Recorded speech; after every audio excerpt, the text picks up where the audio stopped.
बात को पुनः आपके माध्यम से राज्य की जनता तक पहुंचाना चाहेंगे। सबसे पहले इस बजट को पारित करने वाले माननीय वित्त मंत्री स्वास्थ्य सेवा का लाभ ले रहे हैं, उनकी कुशलता की प्रार्थना करते हैं, कामना करते हैं। लेकिन जिन्होंने बजट को पारित किया है, उन्हें अपनी इस व्यवस्था पे विश्वास नहीं है। वो अपना इलाज इस राज्य के एक महंगे और प्राइवेट अस्पताल में कर रहे हैं।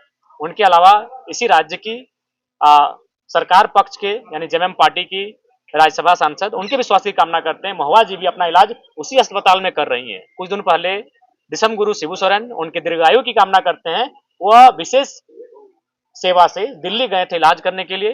कुछ दिन पहले माननीय स्वास्थ्य मंत्री इरफान जी भी अपने परिजन को लेकर गुजरात गए थे, हालांकि उनके भी स्वास्थ्य की कामना करते हैं। तो सवाल मेरा यही था कि आपका बजट अगर इतना सच्चाई है, इस बजट में अगर इतनी सार्थकता है, तो आप लोग अपना इलाज रिम्स में क्यों नहीं कर पा रहे हैं? मैं अपनी ही बात बता रहा हूँ। कुछ दिन पहले चुनाव से पहले हमारा भी तबीयत खराब था, तो हमारे 2 इंजीनियर साथी हमको मिशन कलकत्ता लेके गए थे। मैं अपनी बात बता रहा हूँ, हालांकि खर्चा 20,000 ही हुआ था। लेकिन सवाल ये है कि राज्य की जो स्वास्थ्य व्यवस्थाएं हैं उन पर माननीय को यकीन क्यों नहीं है? आप बजट को लेकर बड़ी बड़ी डींगे हाँकिए, बड़े बड़ी कहानियां किस्से सुनाइए, लेकिन इसकी सार्थकता एक आम जनता के लिए तभी होगी जब माननीय अपना इलाज रिम्स में करेंगे, जब माननीय अपना इलाज धनबाद के शहीद निर्मल महतो अस्पताल में करेंगे।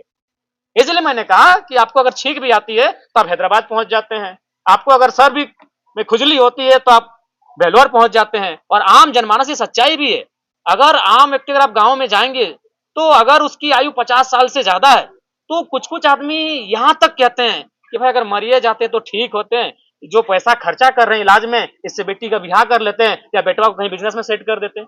एक आम व्यक्ति की यह मानसिकता है।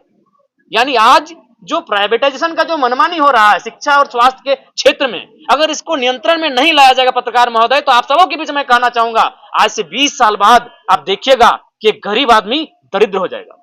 एक गरीब आदमी उस समय दरिद्र हो जाएगा अगर आज शिक्षा और स्वास्थ्य में जो प्राइवेट की मनमानी है, अगर इस पर अंकुश नहीं लगता है, इस पर अगर नियंत्रण नहीं लगता है, तो 20, 10, 15 सालों में ये सच्चाई हमसे और आपसे नहीं छुपेगी। इसलिए आज स्वास्थ्य का बजट है, राज्य की जनता इसे देख रही है। लेकिन मेरा आज ही स्वास्थ्य मंत्री, माफ कीजिएगा, वित्त मंत्री एक प्राइवेट अस्पताल में अपना इलाज, अपनी स्वास्थ्य सेवा का लाभ ले रहे हैं, तो कहीं ना कहीं इस बजट पर, सरकार की कार्यशैली पर एक क्वेश्चन मार्क खड़ा होता है।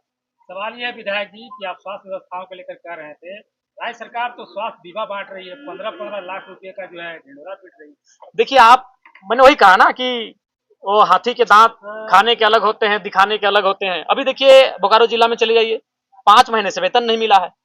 अरे भाई, आपको वोट चाहिए, आप सरकार बनाएंगे सरकारी, और आप सारी सिस्टम को आउटसोर्स के माध्यम से कर दिए। अरे कम से कम शिक्षा और स्वास्थ्य को तो बख्श दीजिए, वहां तो आउटसोर्स को छोड़ दीजिए। अब सारी चीजों को आउटसोर्स के हवाले डाल दिया। आउटसोर्स में क्या होता है?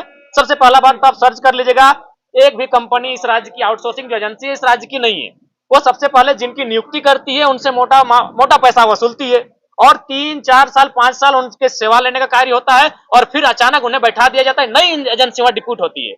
तो आउटसोर्स के माध्यम से इस राज्य में गंदा खेल हो रहा है, उस पर भी सरकार को संज्ञान में लेते हुए कम से कम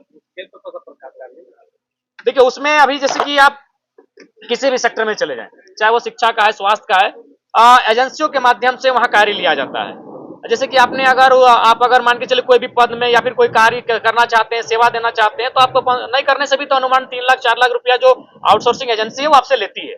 फिर आपको वो नौकरी पे रखती है, आपका पेमेंट 12,000, 15,000, 16,000 भी हो सकता है, और 4-5 सालों बाद वो एजेंसी वहां से चली जाती है, नई एजेंसी आती है, और नई एजेंसी नए वर्कर लेकर आती है, और फिर वो आंदोलन करते रहते हैं, धरना प्रदर्शन करते रहते हैं, उनकी सुनने वाला कोई नहीं। इससे बेहतर अच्छा है कम से कम शिक्षा और स्वास्थ्य को दुरुस्त करें और वहां आउटसोर्सिंग के खेल को समाप्त किया जाए। धन्यवाद। आप भी स्वास्थ्य मंत्री में सदन के अंदर आपके सवालों का जवाब देते नजर आते हैं ना सदन के बाहर?